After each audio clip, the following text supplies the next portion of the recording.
నమస్తే, నేను Maruthi Ram. One voice న్యూస్కు స్వాగతం. సిద్దిపేట జిల్లా గజ్వేల్ పట్టణంలో రాష్ట్రీయ స్వయం సేవక్ సంఘ్ గజ్వేల్ శాఖ ఆధ్వర్యంలో విజయదశమి ఉత్సవం నిర్వహించారు. ఆర్ఎస్ఎస్ దశాబ్ది ఉత్సవాలలో భాగంగా పట్టణంలోని స్థానిక ఐఓసీ గ్రౌండ్ నుండి ఆర్ఎస్ఎస్ ర్యాలీ ప్రారంభమైంది. అంగడి హనుమాన్ దేవాలయం నుంచి వివేకానంద విగ్రహం వరకు, అక్కడి నుండి తిరిగి ఐఓసీ గ్రౌండ్ వరకు ర్యాలీ నిర్వహించి వందన సమర్పణ చేశారు. అనంతరం జరిగిన సమావేశంలో ఆర్ఎస్ఎస్ ప్రాముఖ్యత గురించి వివరించారు. ఈ కార్యక్రమంలో సుమారు 1000 మంది ఆర్ఎస్ఎస్ కార్యకర్తలు మరియు ఆర్ఎస్ఎస్ సేవకులు పాల్గొన్నారు. ఈ కార్యక్రమానికి పోలీసులు భారీ బందోబస్తు ఏర్పాటు చేశారు.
फोन राइट से हो ना।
మొదలు అనేకంగా సరి చేస్తాను.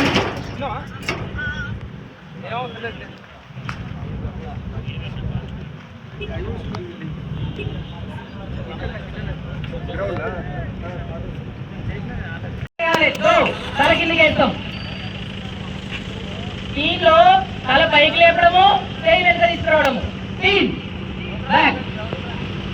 ఇప్పుడు మళ్ళీ ఒకసారి చేద్దాం. ధ్వజ ప్రణాం. గోలో తల దించాలి, ఏట్లో కాదు, గోలో తల దించాలి. గోలో తల దించాలి. దీనిలో తల ఎత్తడము, చేయి వెనక తీసుకురావడము.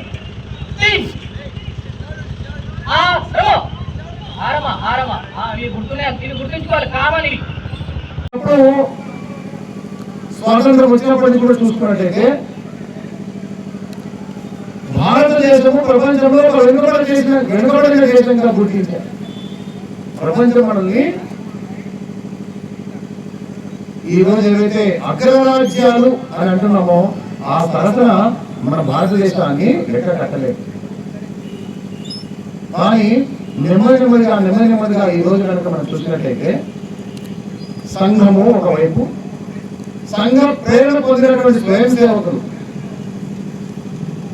ఈ దేశం నాది, భూమి నాది, తల్లి నా తల్లి, ఈ తల్లి వల్ల జన్మించినటువంటి సమస్త హిందూ సమాజం నా సోదరులు, ఈ సమాజంలో ఏ కష్టమైనా సరే నేనే స్వయంగా దాన్ని ఎదురొడ్డి ఆ కష్టాన్ని తొలగించాలి, సమాజంలో ఒక ఏకత్వాన్ని తీసుకురావాలి అనేటువంటి ఉద్దేశంతో అనేక మంది స్వయం సేవకులు వివిధ రంగాలలో పనిచేస్తూ వివిధ సంస్థలను పనిచేస్తూ ప్రారంభించి ఆయా రంగాలలో సమాజంలో ఉన్నటువంటి పౌరుల లోపల, మన హిందూ బంధువుల లోపల, ఈ దేశ పౌరుల లోపల ఒక దేశభక్తి భావాన్ని నింపుతూ నేషన్ ఫస్ట్ ఇండివిజువల్ లాస్ట్ అనేటువంటి పద్ధతిలో వాళ్ళ లోపల ఒక దేశభక్తి భావాన్ని నింపుతూ సమాజాన్ని సంఘటితపరిచే ప్రయత్నము రాష్ట్రీయ స్వయం సేవక సంఘాల లాగానే అనేక సంస్థలు, ఒక బిఎంఎస్ అనండి, ఒక ఏబీవీపీ అనండి, ఒక భారతీయ జనతా పార్టీ అనండి, ఒక స్వదేశీ జాగరణ మంచి అనండి, ఒక విశ్వ హిందూ పరిషత్ అనండి, ఇట్లా అనేక సంస్థలు ఈరోజు సంఘ యొక్క ప్రేరణతో పూజనీయ డాక్టర్ కేశవరావు బలిరామ దేవాడు గారు చూపించినటువంటి మార్గంలో నడుస్తూ ఆయా రంగాలలో సమాజాన్ని చైతన్యపరుస్తూ ఈరోజు ప్రపంచంలో భారతదేశం ఒక అగ్రదేశముగా, ఇంతకుముందు మీరు వెనక నుంచి వచ్చారు, మొట్టమొదటి మిమ్మల్ని అందరినీ వచ్చి చేరుకోండి అనలేదు. మన ముఖ్య శిక్షక్ గారు అగ్రదేశాన్ని పిలిచారు అంటే కొద్దిమంది ముందు ఉండి నడిచారు, మిగిలిన వాళ్ళందరూ కూడా వాళ్ళని అనుసరించి వెనక చేరుకున్నారు.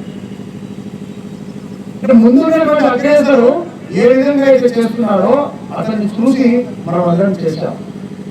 ఒకసారి చూసుకోండి, అందరూ దండని అడ్డంగా పెట్టండి, ముందు అగ్రేసర్ ముందు దండ అట్ట ముందు పెట్టండి, అట్లా చూసుకోండి అందరూ.